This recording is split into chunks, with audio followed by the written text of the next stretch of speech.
नमस्कार स्टूडेंट्स, मैं हूं आपकी बायोलॉजी मेंटर दिशा पामेचा और आज मैं आपके लिए लेकर आई हूं पिछले साल के पेपर में आए हुए क्वेश्चंस। कौन से चैप्टर के?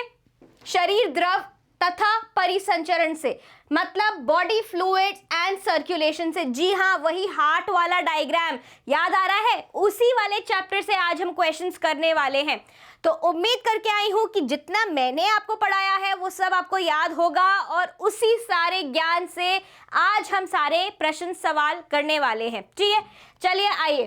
तो हमारा पहला क्वेश्चन है, उससे पहले ऑल द बेस्ट। सो हमारा पहला क्वेश्चन है, which enzyme is responsible for conversion of inactive fibrinogen into fibrins? क्या था, याद है आपको? ब्लड क्लॉटिंग में हमने क्या पढ़ा था कि फिब्रिनोजेन को फिब्रिन में कौन कन्वर्ट करता है? ऑप्शन दिए हुए यहाँ पे, थ्रोम्बोकाइनेस, कुछ थ्रोम्बो तो था पर क्या वो काइनेस था? Thrombin, renin and epinephrine. क्या था? It was thrombin. कंफ्यूज नहीं होंगे, आपको कंफ्यूज करने के लिए, भटकाने के लिए थ्रोम्बोकाइनेस दिया हुआ है यहाँ पे। क्या होता है? थ्रोम्बिन होता है जो कि फिब्रिनोजेन को फिब्रिन में बदलता है। राइट, सो यहाँ पर करेक्ट ऑप्शन क्या है? Option B. Question second, match the following columns and select the correct option. सही ऑप्शन को चुनना है। इओसिनोफिल दिया हुआ है। इओसिनोफिल क्या करता है? क्या करता है इओसिनोफिल? रिलीज करता है हिस्टामिनेज, रिलीज करता है डिस्ट्रक्टिव एंजाइम्स को। तो क्या हुआ? ए का 3 हो गया। बेसोफिल्स क्या करते हैं? हिस्टामिन और ये सब चीजें रिलीज करते हैं, मास्ट सेल्स वाला फंक्शन करते हैं। बेसोफिल्स क्या करते हैं? Release granules containing histamines. तो यहां पर क्या हो गया? फोर्थ। न्यूट्रोफिल्स, न्यूट्रोफिल्स क्या होते हैं? फैगोसिटिक होते हैं नेचर में। क्या होते हैं? फैगोसिटिक होते हैं नेचर में। ये रहा phagocytosis second. And lymphocytes immunoglobulin, immune response देते हैं। क्या आ रहा है कॉम्बिनेशन? 3 4 2 1, 3 4 2 1। पहला ही हमारा ऑप्शन क्या है? सही है यहाँ पर 3 4 2 1। चेक कर लो एक बार, 3 4 2 1। ठीक है, आगे बढ़ते हैं। Match the items given in column 1 with those in column 2 and select the correct option given below. Fibrinogen क्या करता है? फिब्रिनोजेन करता है ब्लड की clotting. Option 2। Globulin, immunoglobulins, immune response, defence mechanism. 3 right. Albumin protein है, क्या करता है? हमने अभी भी पढ़ा था, क्या करता है? एल्ब्यूमिन कोलॉइड होता है, पानी पकड़ के रखता है। पानी और सॉल्ट के बैलेंस को क्या बोलते हैं? Osmotic balance. फर्स्ट 2 3 1 कहाँ है? 2 3 1, 3 2 1 है, ये 1 2 3 है, 1 3 2 है, 2 3 1। D option is the correct option here. Right, 2 3 1। आगे बढ़ते हैं। अडल्ट ह्यूमन आरबीसी ई न्यूक्लिएट होता है। ई न्यूक्लिएट मतलब उसमें न्यूक्लियस एब्सेंट होता है। कौन सा फॉलोइंग स्टेटमेंट या statements, which of the following statement are more important explanation for this feature? क्यों हमारा आरबीसी त्याग करता है? याद है मैंने यही शब्द यूज किया था वहां पर कि आरबीसी क्या कर देता है? कुर्बानी दे देता है। क्या करता है? कुर्बानी दे देता है। क्यों? क्योंकि उसको ज्यादा से ज्यादा क्या लेकर जाना है? हीमोग्लोबिन लेके जाना है। और हीमोग्लोबिन क्या कैरी करता है? ऑक्सीजन कैरी करता है। They do not need to reproduce, ये इसका सही एक्सप्लेनेशन नहीं है। Right, they are somatic cells, this is not responsible कि वो ई न्यूक्लिएट है। They do not metabolise, not right. All their internal space is available for oxygen transport, क्योंकि RBC का मेजर फंक्शन क्या होता है कि उसमें हीमोग्लोबिन को भरो, और हीमोग्लोबिन किसके लिए बस थी? ऑक्सीजन के लिए बस थी। तो फोर्थ स्टेटमेंट हमारे को सबसे बढ़िया लग रहा है यहाँ पे।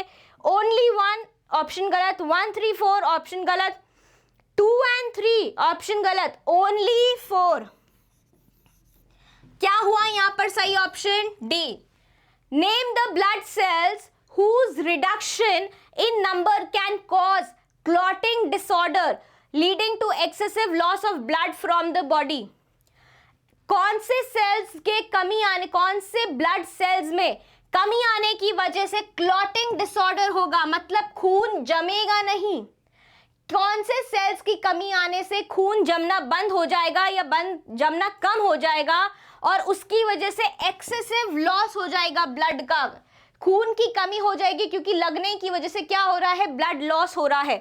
अब क्लॉटिंग कौन कराता है, क्लॉटिंग कौन कराते हैं, हमारे प्लेटलेट्स, थ्रोम्बोसाइट्स कराते हैं, याद है, थ्रोम्बोसाइट्स। प्लेटलेट फैक्टर्स पढ़े थे हमने, देखते हैं इनमें, erythrocytes wrong, leucocytes wrong, neutrophils wrong, thrombocytes, D is the correct option.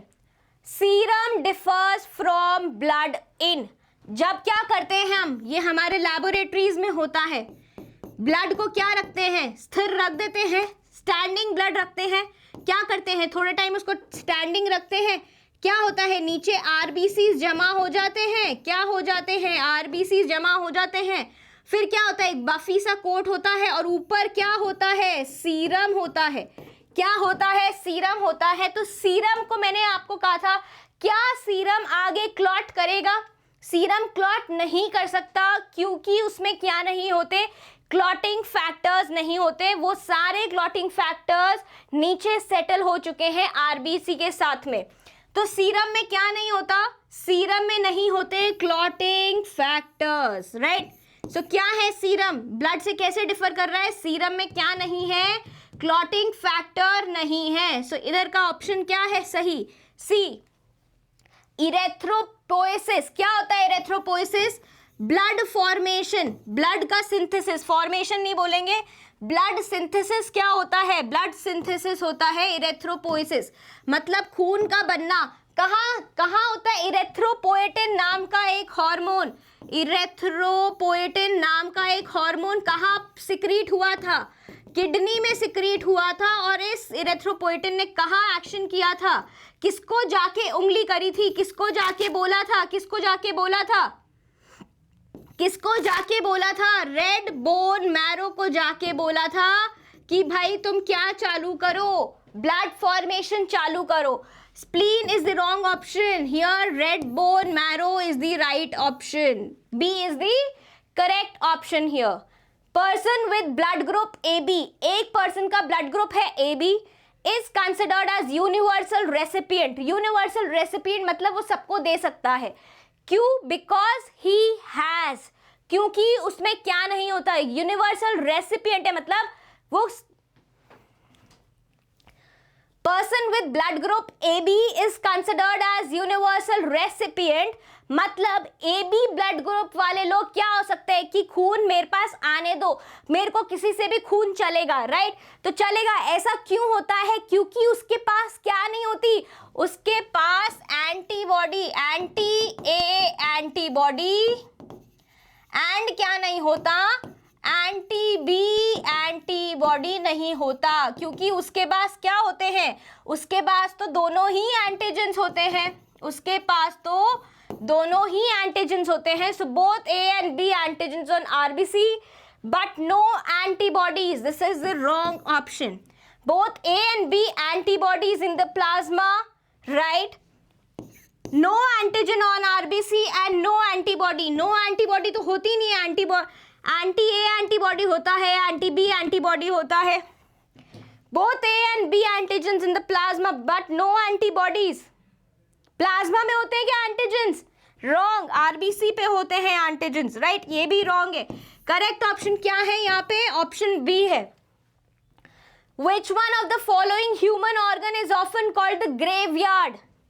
शमशान, आरबीसी का शमशान कौन है, ग्रेवयार्ड क्या होता है, शमशान होता है, जहां पे जाके मरे हुए आरबीसीज या टूटे फूटे आरबीसीज जाके इकट्ठा हो जाते हैं, वो आरबीसीज जिनका वियर एंड टियर हो चुका है, जो टूट चुके हैं, जो जिनकी उम्र हो चुकी है 120 दिन हो चुके हैं, उन आरबीसीज को कहाँ ढूंढा जाता है या कहाँ पाए जाते हैं, वो पाए जाते हैं स्प्लीन में। तो यहाँ पर क्या है सही option C. Which one of the following plasma proteins is involved in the coagulation of blood? कौन से प्लाज्मा प्रोटीन्स इन्वॉल्व होते हैं या जिम्मेदार होते हैं कोएगुलेशन ऑफ ब्लड के, ब्लड का जमने के लिए कौन से ब्लड के प्रोटीन जिम्मेदार होते हैं? फिब्रिनोजन। कहाँ है? Albumin, serum amylase, globulin, fibrinogen, right? So D is the correct option. A person with unknown blood group, blood group किसी को नहीं पता, under ABO system has suffered much blood loss in an accident. एक आदमी है, उसका blood group नहीं पता है, उसका एक्सीडेंट हो गया, उसको फटाफट ब्लड देना पड़ रहा है, खून चढ़ाना है, उसके दोस्त ने बिना एक सर्टिफिकेट के अपना ब्लड उसको दे दिया। Now offers for blood donation without delay, बिना सोचे उसने अपना ब्लड दे दिया उस दोस्त ने। What would have been the type of blood group of the donor friend? जल्दी से बताओ, जब किसी ने आपको बिना सोचे अपना खून दे दिया तो वो क्या है? वो क्या है? वो सबको खून दे सकता है। ब्लड ग्रुप एबीओ सिस्टम के हिसाब से यूनिवर्सल डोनर कौन है? यूनिवर्सल डोनर कौन है? ब्लड ग्रुप ओ वाला यूनिवर्सल डोनर है, क्योंकि इसके पास क्या नहीं है? इसके पास एंटीजन कोई भी नहीं है। There is no antigen. तो सामने वाले के शरीर में जाके जो उसकी एंटीबॉडीज हैं वो किसी भी प्रकार का रिएक्शन नहीं करेंगी। तो ये कौन होगा? टाइप ओ ब्लड ग्रुप होगा। सही ऑप्शन क्या है? सी है। Which two of the following changes, कौन से दो बदलाव आएंगे? Usually tend to occur in plain dwellers when they move to high altitudes. Plains में रहने वाले, कहाँ रहने वाले? प्लेन्स पे रहने वाले लोगों, अगर वो लोग एकदम से ऊंचाई पे जाते हैं तो उनके शरीर में क्या बदलाव आएगा? पहला तो ये आएगा कि जितना उनका आरबीसी है वो क्या करेगा? हाई ऑल्टीट्यूड पे, ऊंचाई पे गए, ऑक्सीजन का कम हुआ प्रेशर, ऑक्सीजन का प्रेशर कम होने से कम ऑक्सीजन अंदर जाएगी, तो क्या होगा? आपका सांस लेने का रेट बढ़ेगा, आप जल्दी जल्दी सांस लोगे जब आप हाई ऑल्टीट्यूड पे जाओगे, क्योंकि आपको ज्यादा से ज्यादा ऑक्सीजन चाहिए। दूसरा क्या होगा? आपका जो आरबीसी का बस है वो कौन है? हीमोग्लोबिन है। हीमोग्लोबिन कहाँ है? आरबीसी में है। तो आरबीसी बसेस बढ़ जाएंगी, हीमोग्लोबिन जिसके ऊपर है वो बढ़ जाएगा, आरबीसी का नंबर बढ़ने लगेगा। क्या होगा? Increase in red blood size, cells का साइज, सेल्स का क्या साइज बढ़ेगा? नहीं, increase in red blood cell production, ज्यादा से ज्यादा आरबीसी बनने लगेंगे। Second option, increase in breathing rate, increase breathing rate, increase thrombocyte count. क्या थ्रोम्बोसाइट काउंट से कुछ फर्क पड़ता है? सही ऑप्शन क्या है यहाँ पे? Second and third, right? Second and third सही ऑप्शन है यहाँ पे A. Next, the haemoglobin content per 100 ml of blood of a normal healthy human adult is, हमारा हीमोग्लोबिन हम कराने जाते किस रेंज में आता है? 12 से 16 ग्राम आता है पर 100 ml। तो देख लो यहाँ पे डी ऑप्शन हमारे वैल्यू से मैच करता है, ठीक है। ज्यादातर क्या होता है? 12 से 14, 12 से 15 होता है। फीमेल्स में ये कम होता है क्योंकि फीमेल्स में क्या हो जाता है? मेंस्ट्रुएशन हो जाता है, जबकि मेल्स में थोड़ा ज्यादा रहता है, उनमें ब्लड लॉस नहीं होता है। There is no DNA in, ऐसा कौन सा सेल है जिसमें डीएनए नहीं होता? डीएनए कहाँ प्रेजेंट होता है? न्यूक्लियस में प्रेजेंट होता है। अब कौन सा ऐसा सेल है जिसमें न्यूक्लियस नहीं होगा? सब जगह न्यूक्लियस होगा, लेकिन मैच्योर आरबीसी में न्यूक्लियस ही नहीं है, तो क्या होगा? डीएनए होगा? डीएनए भी नहीं होगा। सो यहां पर सही ऑप्शन क्या है? Option A. Globulins contained in human blood plasma are primarily involved in, जो ग्लोब्यूलिन्स होते हैं उनका क्या काम होता है? डिफेंस मैकेनिज्म का। किसका डिफेंस मैकेनिज्म? हमारी बॉडी की आर्मी बनाती है, ये एंटीबॉडीज बनाती हैं, आईजीजी, राइट। सो क्या होता है? Globulins are for defence mechanism of the body. सही ऑप्शन क्या है? D. Most popularly known blood grouping is the ABO grouping. It is named ABO and not ABC because O in it refers to, O से मैंने क्या बताया था कि O का मतलब क्या होता है? There is no antigen. क्यों बोला है इसको O? क्योंकि O ब्लड ग्रुप में किसी भी प्रकार का एंटीजन नहीं है. So the option C, no antigen A and B on RBCs is the correct option. The most active phagocytic white blood cells are phagocytic, मतलब जो दूसरे सेल्स को, बैक्टीरिया को, राइट, बैक्टीरिया को या फिर क्या होंगे, सेल डेब्रिस को, या फिर क्या होगी, जो भी फॉरेन सेल बॉडीज होंगी उनको खा जाते हैं, फैगोसाइटिस कर लेते हैं. कौन से होते हैं वो, कौन से होंगे बताओ? न्यूट्रोफिल्स एंड मोनोसाइट्स, दोनों फैगोसाइटिक हैं. क्या है? दोनों फैगोसाइटिक हैं. Eosinophils are not phagocytic, they are responsible for allergic response. Lymphocytes are not phagocytic. Neutrophils, eosinophils are not phagocytic. Lymphocytes are not phagocytic. So the correct option here is neutrophils and monocytes. Which type of white blood cells are concerned with the release of histamine? White blood cells कौन सा histamine release करते हैं? कौन से white blood cells histamine release करते हैं?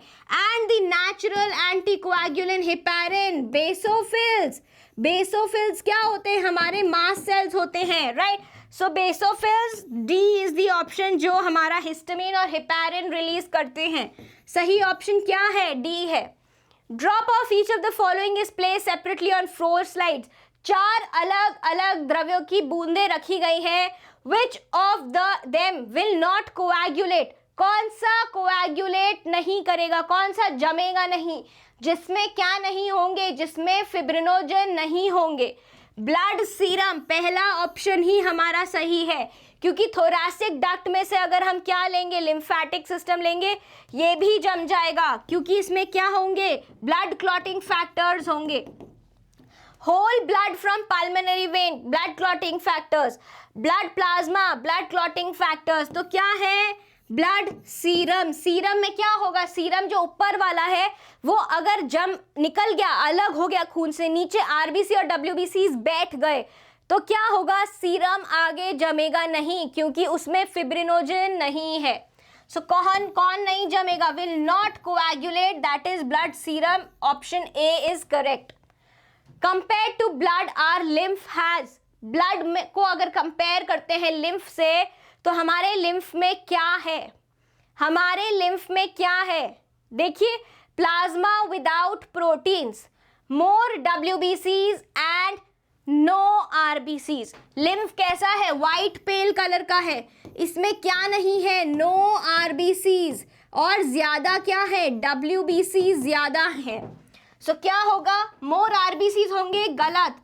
Plasma without proteins, lymph में तो प्रोटीन्स होते हैं. नो प्लाज्मा, प्लाज्मा तो होता ही है. मोर डब्ल्यूबीसीज and no RBCs. B is the correct option. Which of the following statement is true for lymph? lymph के लिए सही है. WBC प्लस सीरम यहाँ पर तो नहीं है जो होना चाहिए lymph में. ब्लड है, ब्लड में से हमने क्या निकाल दिया है? RBCs निकाल दिए हैं और कुछ प्रोटीन्स निकाल दिए हैं. क्या निकाल दिए हैं? RBCs निकाल दिए हैं और प्रोटीन्स निकाल दिए हैं. राइट, तो ये ऑप्शन हमारे को सही लग रहा है, क्योंकि lymph में सीरम नहीं होगा. लिम्फ में क्या होंगे? WBCs होगा. RBCs, WBCs and plasma. क्या लिम्फ में RBC होगा? क्या लिम्फ में RBC होंगे? रेड ब्लड सेल्स होंगे? नहीं होंगे. RBC, proteins and platelets. RBCs होंगे? नहीं होंगे. RBC और प्लेटलेट्स कहाँ नहीं होते हैं? लिम्फ में नहीं होते हैं. सो क्या है हमारा सही option? Blood minus RBCs and some proteins. कुछ प्रोटीन्स को निकाल दो. राइट, सो यहाँ पर सही ऑप्शन क्या है? बी है. The QRS complex in a standard ECG represents. जब हम क्या बनाते थे? एक स्टैंडर्ड ECG बनाते थे तो कुछ ऐसा बनाते थे, कुछ ऐसा बनाते थे या नहीं बनाते थे? ये P पीक होती थी, ये QRS पीक होती थी और ये T पीक होती थी. P को हम क्या बोलते थे कि क्या हो रहा है? Atrium depolarisation.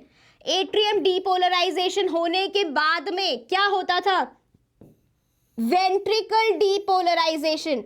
क्योंकि सिग्नल्स कहां से जा रहे हैं, सिग्नल साइनोएट्रियल नोड से कहां चले गए, एवी नोड पर। तो यहां पर क्या हुआ, वेंट्रिकल का डीपोलराइजेशन हुआ।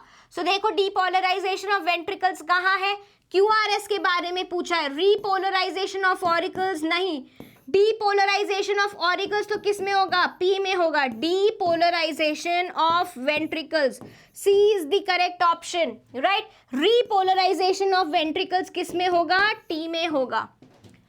Okay, match the following columns and select the correct option. Column 1 को कॉलम 2 से मैच करना है। कॉलम 1 में देखते हैं पी वेव है। पी वेव क्या होता है, depolarisation of atrium. QRS complex क्या थी, वो peak, depolarisation of ventricle. T wave क्या है, टी वेव थी हमारी repolarisation of ventricle and reduction in size of T wave. Reduction से क्या होता है, मायोकार्डियल इस्कीमिया हो सकता है कि नहीं हो सकता। तो देखो पी वेव पे क्या है, पी वेव पे डीपोलराइजेशन ऑफ एट्रियम है, that is the what, that is the fourth option, that is depolarisation of atria. P wave क्या है, depolarisation of atria. QRS complex क्या है, क्यूआरएस कॉम्प्लेक्स है depolarisation of ventricles. T wave क्या है, T wave है repolarisation of ventricles 2, right. And reduction in size of T wave, reduction क्या होता है, कोरोनरी इस्कीमिया होता है 3। तो सही ऑप्शन क्या है हमारा, 4 1 2 3, 4 1 2 3, ये रहा B is the correct option, right. आगे, what would be the heart rate of a person, क्या हार्ट रेट होगी अगर एक पर्सन की कार्डियक आउटपुट 5 लीटर है। कार्डियक आउटपुट क्या है, 5 लीटर है। ब्लड वॉल्यूम वेंट्रिकल्स में एंड ऑफ डायास्टोल मतलब उसका रिलैक्सेशन खत्म हो गया, तब 100 ml है। तब क्या है, एंड ऑफ डायास्टोल, ईडी 100 ml है। एंड ऑफ वेंट्रिकुलर सिस्टोल पिचक गया 50 ml, अब क्या है 50 ml उसके अंदर भरा हुआ है, मतलब उसने कितना बाहर निकाला, 50 ml। इसको सॉल्व करना पड़ेगा। हम क्या पढ़ते हैं कि वेंट्रिकल एक टाइम में कितना निकालता है, उसको क्या बोलते हैं, स्ट्रोक वॉल्यूम बोलते हैं। स्ट्रोक वॉल्यूम क्या होती है, एंड ऑफ डायास्टोल ऑफ वेंट्रिकल। जब डायास्टोल होता है मतलब वेंट्रिकल रिलैक्स होता है, उसमें कितना खून आके भरा, minus end of ventricular systole मतलब जब वेंट्रिकल पिचका तब उसके अंदर कितना बचा और कितना बाहर गया। तो एंड ऑफ डायास्टोल क्या है, एंड ऑफ डायास्टोल हमारा 100 था, 100 ml। एंड ऑफ सिस्टोल में 50 ml था, मतलब कार्डियक आउटपुट क्या हुआ, स्ट्रोक वॉल्यूम क्या हुआ, 50 ml हुआ।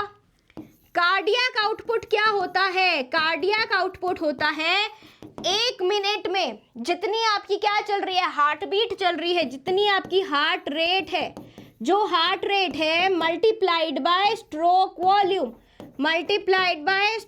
वॉल्यूम।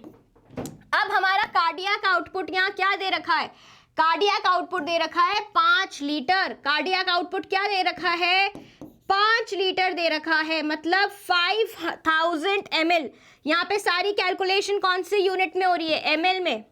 तो क्या लिखेंगे हम, कार्डियक आउटपुट 5000 ml।